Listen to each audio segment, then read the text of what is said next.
Imagine the heart-pounding terror of being hunted on a busy highway, only to meet a tragic end in a split-second accident. This is the shocking reality that unfolded for a young Honduran man fleeing U.S. immigration authorities. But here's where it gets controversial. Was his desperate dash for freedom a reckless choice, or a desperate act born from fear of deportation? Let's dive into the details and explore the nuances that make this story so gripping and divisive.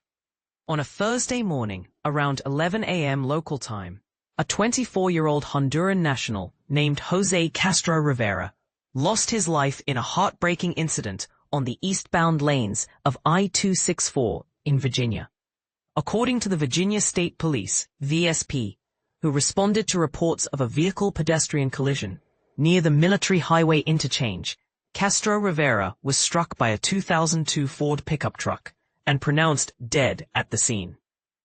Preliminary findings from the VSP investigation reveal a harrowing sequence of events.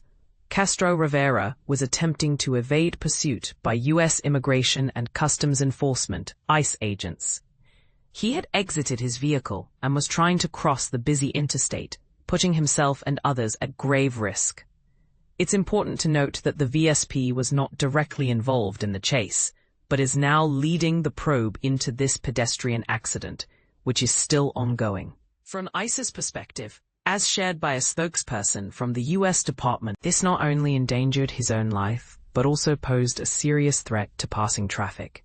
Tragically, before emergency responders could intervene, a passing vehicle hit him.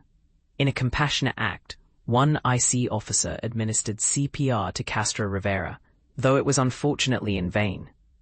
The agency went on to inform the 3 other detained individuals, referred to by DHS as aliens, about their companion's passing.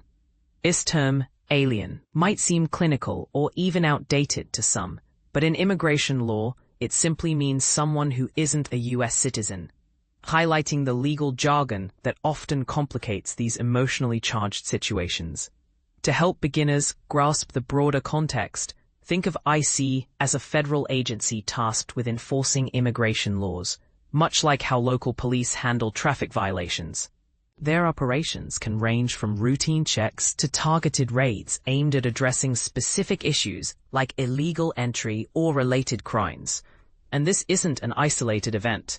Nationwide crackdowns have been ramping up in recent weeks, drawing parallels to high-profile incidents that have sparked public debate.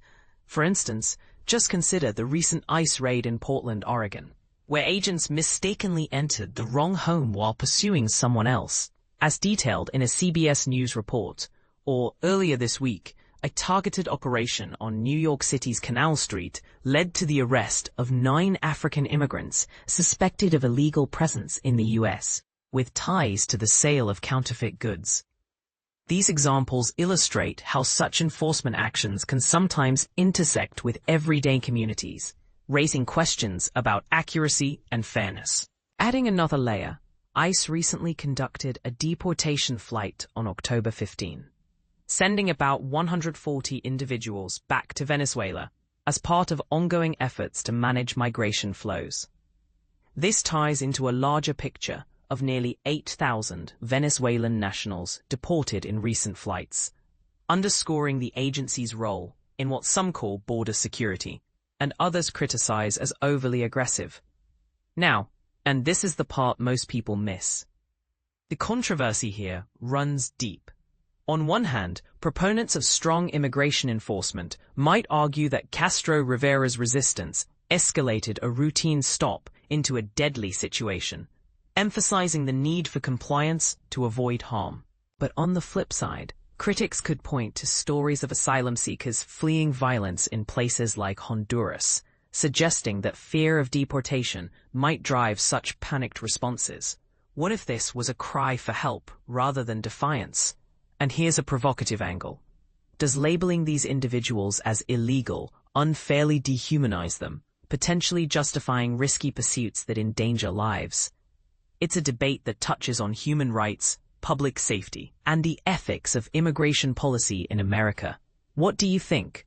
Do you see this as a tragic outcome of a flawed system, or a necessary consequence of enforcing laws? Share your thoughts in the comments. Do you agree with the agency's approach, or do you believe there are better ways to handle immigration without deadly chases? Your perspective could spark some real discussion.